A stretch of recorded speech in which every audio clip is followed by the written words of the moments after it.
munaasabadan oo ahay mid lagu heshiisiinayo beelo walaalo ah oo diri ku dhaxmartay deegaano hoostoga Magacle iyo Qoriley oo kala hoostoga gobolada Sool iyo Nugaal ee Puntland. Munaasabadii lagu heshiisiinayo ayaa waxay ka dhacday deegaanka Meegagle waxaana ka soo qayb galay isma ka kala yimid gobolada Puntland oo hormuud u ahaa Islaam Bashiir Islaam Cabdille, Garaad Jaamac Garaad Cali, culimooyin waxgaradka beelaha walaalaha ah, wasiirka howlaha guud iyo gaadiidka dawladda Puntland Cabdiraxmaan Barkad Jaamac oo horeyntii waxaa goobta laga akhriyay qodobadii lagu heshiiyay.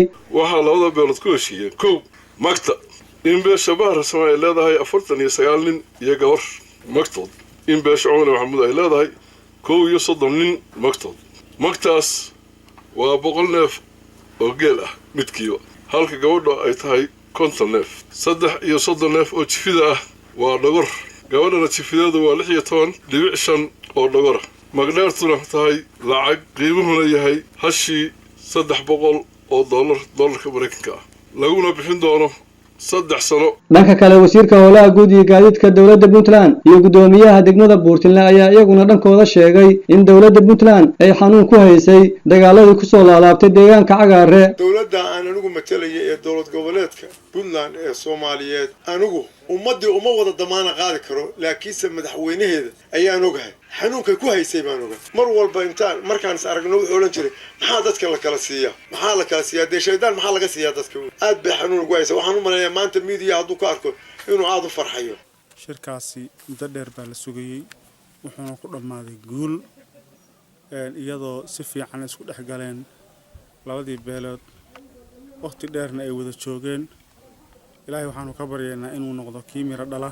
sidoo kale Garaad Jaamac Garaad Cali ayaa isna dhakiisa sheegay in ismada beelaha walaalaha ah ay dardar gelin doonaan heshiisyadii ay ku heshiiyeen labada beelood. kollayba Islaam Bashiir iyo aniga iyo ismada kale iyo labada tol hawl badan baa noo taalo sidaanu hawsha u weelayn lahayn dadka aan u gaarsiin lahayn ilaahay guri walba iyo geed walba iyo xero kastoo geel jira iyo degmo kasta aan u gaarsiin lahayn waa hawl noo taala. dhinac inaan wiilka yaga aan ognahay in uu shaqaaqowga yahay ama ilaahay kure farandaayada yaqaano iyo odayga ku taageera iyo ilaahay ku roon yahay inaanu ilaashano oo ka soo dul wareegno oo ilaahay ku roon yahay aanu ilaalino waa mas'uuliyadna saaran. ugu dambeyntii waxaa xafladan soo afmeeray Islaam Bashiir Islaam Cabdille Islaam Faarax ayaa dhankiisa yiri go'aankan shirkan waxaa go'aamiyay dadkii fulin lahaa waxaana la doonayaa sidii loo gaaray in lagu fuliyo.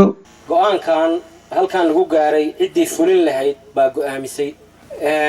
waxaa loo baahan yahay marka sidaas aad ugu heshiiseen oo ehelkiina markhaati ka yahay inaad u fulisaan. annaguna haddii ilaahay idmo waa idinku xoojinaynaa, gacanna waa idinku siinaynaa.